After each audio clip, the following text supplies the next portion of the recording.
قرآن کی آیات کے تعلق سے کہی ہے، ایک بات کہی ہے کہ اقرا اللہ نے پڑھنے کا حکم دیا، لیکن وہاں پر یہ نہیں بتایا گیا ہے صراحت کے ساتھ کہ پڑھنا کیا ہے۔ قرآن کو پڑھنا ہے، حدیث کو پڑھنا ہے، اللہ کے احکام کو پڑھنا ہے، رسول اللہ کی تعلیمات کو پڑھنا ہے، نبیوں کے واقعات کو پڑھنا ہے، عقیدے کو پڑھنا ہے، معاملات کو پڑھنا ہے، یا کون سی چیز کو پڑھنا ہے۔ اسی طریقے سے جہاں کہا ہے کہ جس نے پیدا کیا ہے الذی خلق، اللہ جی اپنے رب کے نام سے پڑھیے، جس نے پیدا کیا، وہاں پر کوئی تذکرہ نہیں ہے کہ کون سی چیز پیدا کی، دنیا پیدا کی، آسمان پیدا کیا، پہاڑ پیدا کیے، کسی چیز کا کوئی تذکرہ نہیں ہے۔ اور ان دونوں باتوں کی روشنی میں علماء کرام نے یہ بات ارشاد فرمائی ہے، یہ بتایا ہے کہ اس کا مطلب یہ ہے کہ قرآنی اور عربی کے قاعدے کے مطابق یہاں یہ بات کہی گئی ہے کہ تعلیم کے سلسلے میں کوئی حد بندی نہیں ہے۔ تمام طرح کے علوم، وہ علوم بھی جن کا تعلق شریعت سے ہے، شریعت کے سمجھنے سے ہے، شریعت کے پہنچانے سے ہے، قرآن کی تفسیر سے ہے، حدیث کا مطلب اور مفہوم بتانے سے ہے، رسول اللہ صلی اللہ علیہ وسلم کی سیرت اور سنت کی تعلیم اور آپ کے طریقہ کار کو سمجھنے اور سمجھانے سے ہے، یا اس کی دعوت اور تبلیغ سے ہے، دوسرے لوگوں تک اس کو منتقل کرنے سے ہے۔ وہ علوم بھی اور وہ علوم بھی جن کا تعلق اس کائنات میں پھیلی ہوئی اللہ تبارک و تعالیٰ کی قدرت کی، اس کی وحدانیت کی، اس کی یکتائی کی، اس کی طاقت کی جو نشانیاں پھیلی ہوئی ہیں، ان نشانیوں پر غور کرنے سے وہ تمام کے تمام علوم اس میں شامل ہیں۔ قرآن کریم میں جگہ جگہ اللہ تبارک و تعالیٰ نے آسمان اور زمین کی پیدائش کا حوالہ دیا ہے، جگہ جگہ ستاروں کا حوالہ دیا ہے، جگہ جگہ مختلف چیزوں کا حوالہ دیا ہے، پہاڑوں کی پیدائش کا حوالہ دیا ہے، آسمان سے برسنے والی بارش کا حوالہ دیا ہے، اور پیدا ہونے والی جو فصلیں ہیں ان میں جو الگ الگ طرح کے ذائقے اور جو الگ الگ طرح کے پھل لگتے ہیں، ایک ہی پیڑ پر الگ سائز کے، الگ رنگ کے، الگ ذائقے کے، ایک ہی طرح کا پانی مل رہا ہے، لیکن ایک ہی پیڑ پر الگ الگ طرح کے پھل پیدا ہو رہے ہیں، اس کا حوالہ جگہ جگہ دیا ہے۔ اور یہ سب حوالے دے کر کے اللہ تبارک و تعالیٰ نے یہ کہا ہے کہ دیکھو یہ تمام کی تمام میری قدرت کی نشانی ہے۔ تم پہاڑوں کو دیکھو گے، یہ اس کو دیکھ کر تم میری قدرت کو دیکھ سکتے ہو، تم بارش کا نظام دیکھو گے، اس کو دیکھ کر میری قدرت کا تم اندازہ کر سکتے ہو۔ سورج اپنے وقت پر نکلتا ہے، اپنے وقت پر ڈوب جاتا ہے، اس کو دیکھ کر تم میری قدرت کا اندازہ کر سکتے ہو۔ اور مختلف جو نشانیاں کائنات کے اندر ہم دیکھ رہے ہیں، ان تمام کا جگہ جگہ اللہ تبارک و تعالیٰ نے حوالہ دیا ہے اور ان میں غور کرنے کی دعوت دی ہے۔ اس کا مطلب یہ ہے کہ اسلام میں تعلیم کی تقسیم دنیا اور دین کی نہیں ہے، علم کی تقسیم ہے نفع بخش اور غیر نفع بخش کی ہے۔ نفع بخش علم کیسے بنے گا؟ نفع بخش بنے گا استعمال سے۔ مثال کے طور پر ایک آدمی کے پاس ایک چھری ہے، ایک چاقو ہے۔ چاقو دو طرح سے استعمال ہو سکتا ہے۔ چاقو روزمرہ کی ضرورتیں پورا کرنے کے لیے بھی استعمال ہو سکتا ہے، سبزی کاٹی جا سکتی ہے، دوسری ضرورتیں پوری ہو سکتی ہے، اور وہی چاقو کسی کی گردن پر مار کر اس کی جان ختم کرنے کے لیے بھی استعمال ہو سکتا ہے۔ تو یہ استعمال کا فرق ہے۔ اسی طریقے سے علم، اگر کسی کے پاس مثال کے طور پر ایک آدمی ڈاکٹر ہے، وہ ڈاکٹر اپنے علم کو دو طریقے سے استعمال کر سکتا ہے، اور دونوں طرح کے لوگ اور ڈاکٹر ہم دیکھتے ہیں کیسے استعمال کر سکتا ہے۔ لوگوں کی خدمت میں اس کو لگا سکتا ہے، لوگوں کی تکلیف دور کر سکتا ہے، سستا اور مناسب قیمت پر ان کو علاج فراہم کر سکتا ہے۔ اس کے برعکس وہ لوگوں کی مجبوری سے فائدہ اٹھا کر ان کی جیب کو کھسوٹ سکتا ہے، ان سے پیسے لے سکتا ہے، جیسا کہ ہم دیکھتے ہیں بہت سے ڈاکٹروں کو۔ اسی طریقے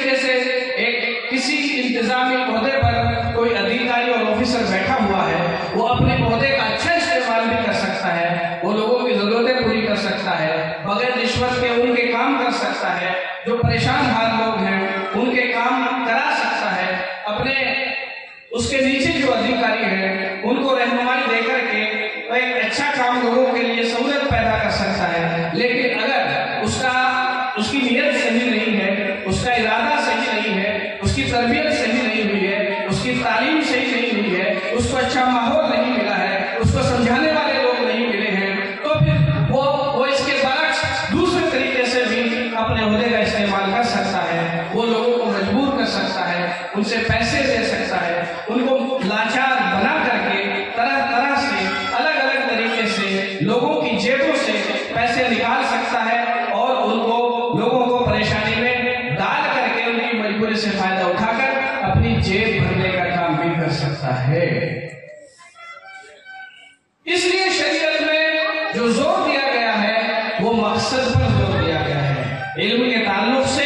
اس کے استعمال پر زور دیا گیا ہے۔ ایک اور مثال آپ سب سے لے کر کے میں بات ختم کر رہا ہوں۔ اس کے برعکس یہ تو وہ مثالیں تھیں جو میں نے ڈاکٹر کی بھی، ادھیکاری کی بھی، افسروں کی بھی۔ ایک اور مثال میں آپ کے سامنے دیتا ہوں۔ ایک صاحب قرآن کے حافظ ہیں، قاری صاحب ہیں اور شریعت کے واقف کار ہیں، مولانا صاحب ہیں، عالم ہیں، فاضل ہیں، ذاکر ہیں، شامل ہیں، اللہ اللہ کرتے رہتے ہیں، تسبیح کبھی یہاں سے گرنے نہیں دیتے، لیکن اس کے اپنے اس علم کے سہارے، اپنی اس معلومات کے سہارے لوگوں میں اس کو جو مقام اور مرتبہ ملا ہوا ہے، اپنے دینی حلیے کے سہارے وہ لوگوں کو بیوقوف بنانے لگ جائے، ان کو الگ غلط مغالطے میں ڈال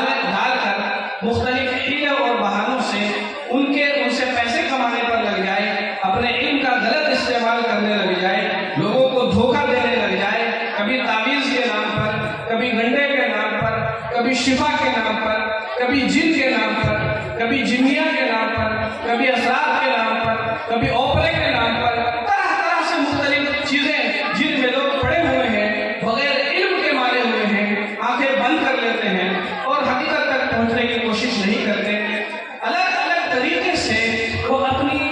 قرآن کے علم کے ذریعے، اپنے حدیث کے علم کے ذریعے، اپنے تفسیر کے علم کے ذریعے، اپنے دینی حلیے کے ذریعے اس کے پردے میں، اس کی آڑ میں وہ لوگوں سے دنیا کماتا ہے، پیسے اینٹتا ہے، تو 100% دنیا دار ہے اور ملعون ہے اور مبغوض ہے اور اللہ کے نزدیک ناپسندیدہ عمل کرنے والا ہے۔ میں سمجھتا ہوں کہ جو مثالیں میں نے آپ کے سامنے رکھی ہیں،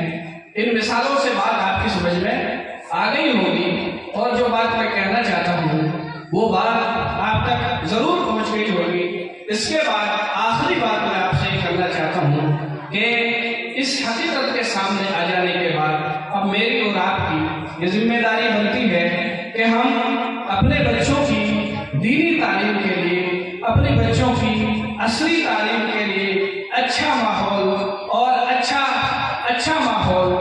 اچھے ادارے اور اچھا انتظام اور دینی ماحول اور دینی لوگوں کے ذریعے چلائے جانے والے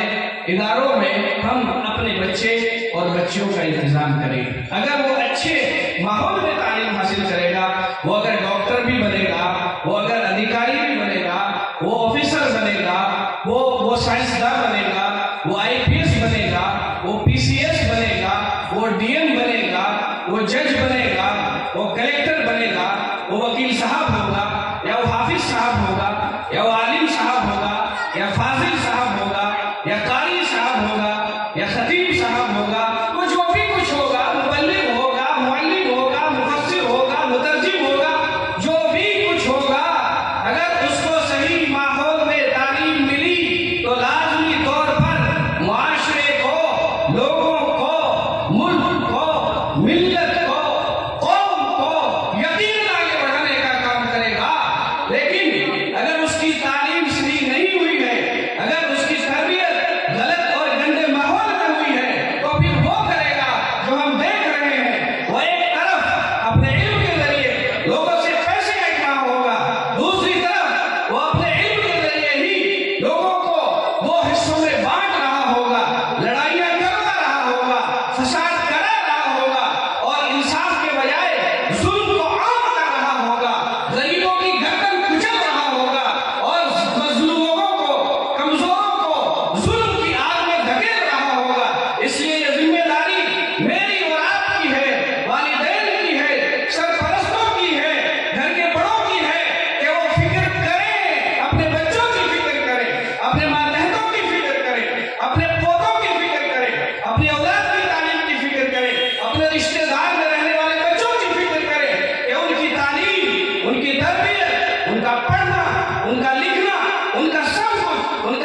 یہ ذمہ داری دینی ذمہ داری ہے، قرآن کی بتائی ہوئی ذمہ داری ہے، کسی مدرسے کے محتمم صاحب کی بتائی ہوئی ذمہ داری نہیں ہے، یہ مدرسے والوں کی ذمہ داری نہیں ہے۔ ہم نے آج یہ سمجھ لیا ہے کہ دین کو پڑھانا، دین کی تعلیم دینا، ہمارے بچوں کو قرآن سکھانا، یہ امام صاحب کی ذمہ داری ہے، یہ مدرسے کے محتمم صاحب کی ذمہ داری ہے، یہ حافظ صاحب کی ذمہ داری ہے، یہ قاری صاحب کی ذمہ داری ہے۔ میرے بزرگوں، یہ خام خیالی اور یہ غلط سوچ اپنے ذہن اور دماغ سے ہمارے بڑوں کو، ہمارے گھر کے چودھریوں کو اور خاندان کے چودھریوں کو اپنے ذہن اور دماغ سے نکال دینی چاہیے اور یہ بات بٹھا لینی چاہیے کہ ذمہ داری ایک کی ہے، یہ ذمہ داری عالم کی بھی ہے، یہ ذمہ داری کامل کی بھی ہے، یہ ذمہ داری حامد کی بھی ہے، یہ ذمہ داری محمود کی بھی ہے، یہ ذمہ داری یاسین کی بھی ہے، یہ ذمہ داری فلاں اور فلاں کی ہے، اور سوال اس کے بارے میں ہر ایک سے ہوگا۔ اور اگر اولاد بگڑتی ہے تو اس کو جھیلنے اور بھگتنے کے لیے مسجد کے امام صاحب نہیں آئیں گے، بھگتنے والے آپ ہوں گے۔ اگر بچہ آپ کا بگڑے گا تو اس کو جھیلنے کے لیے، اس کو بھگتنے کے لیے، اس کے برے حالات میں اس کا ساتھ دینے کے لیے مدرسے کے معلم اور مولانا صاحب نہیں ہوں گے، بلکہ اس میں اس کے ساتھ آپ ہی کو کھڑا ہونا پڑے گا، آپ کو بھگتنا پڑے گا، آپ کو وقت دینا پڑے گا، بدنامی آپ کے سر ہوگی، جو بھی کچھ ہوگا آپ کے سر ہوگا۔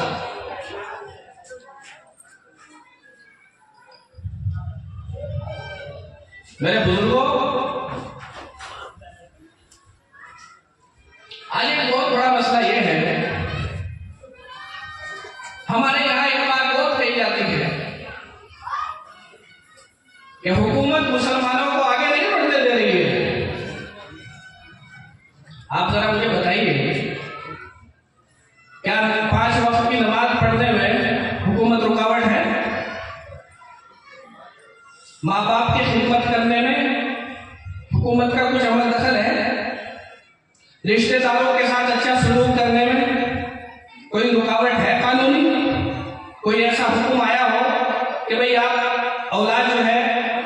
ماں باپ کی خدمت نہیں کر سکتی، رشتہ داروں کا خیال نہیں رکھ سکتی، بچوں کی تعلیم اور تربیت کرنے میں حکومت کہیں رکاوٹ ہے؟ جو مال اللہ نے دیا ہے اس کی صحیح طریقے پر زکوٰۃ نکالنے میں حکومت کہیں رکاوٹ ہے؟ کہاں رکاوٹ ہے حکومت؟ حکومت کا نمبر تو بہت بعد کا ہے، حکومت اس مرحلے تک پہنچنے کی کوشش تو کیجیے، شروعات تو کیجیے۔ آپ تو ابھی 0 مرحلے پر ہیں، آپ تو اسٹارٹنگ پوائنٹ پہ بھی کھڑا ہونے کے لیے تیار نہیں ہیں، اس لیے فکر کرنی چاہیے۔ فکر کریں گے آج تو فائدہ ملے گا کل۔ آج کی نسل کی فکر اگر آج ہوگی تو آج والی نسل کل کچھ کر سکتی ہے، بن سکتی ہے، خدمت کے لائق ہو سکتی ہے۔ اور اگر آج کی نسل کی فکر آج نہیں تو پھر آج کی نسل کل آپ کے سامنے اس لائق نہیں ہوگی کہ وہ کچھ کر سکے،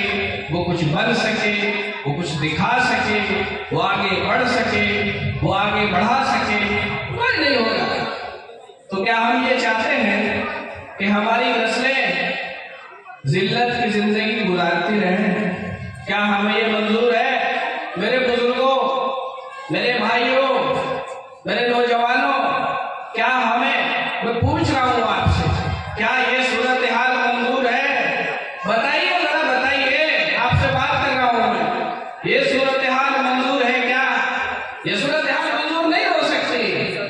ہم میں سے ہر ایک یہ چاہتا ہے کہ ہماری اولاد ترقی کرے، ہر ایک یہ چاہتا ہے کہ ہماری اولاد آگے بڑھے، ہم میں سے ہر ایک یہ چاہتا ہے کہ ہماری اولاد کو اچھا مقام ملے، ہم میں سے ہر ایک یہ چاہتا ہے کہ ہمارے خاندان کا نام ہو، ہم میں سے ہر ایک یہ چاہتا ہے کہ ہماری بستی کا نام آگے ہو، ہم میں سے ہر ایک یہ چاہتا ہے کہ ترقی کرتے ہوئے چلے جائیں، ہر ایک یہ چاہتا ہے کہ پریشانی ختم ہو جائے، ہر ایک یہ چاہتا ہے کہ اچھا انتظام ہو جائے، ہر ایک یہ چاہتا ہے ہم سکون سے گزاریں، ہماری اولاد سکون سے زندگی گزارے۔ جو سب چاہتے ہیں تو پھر اس راستے پر آنے میں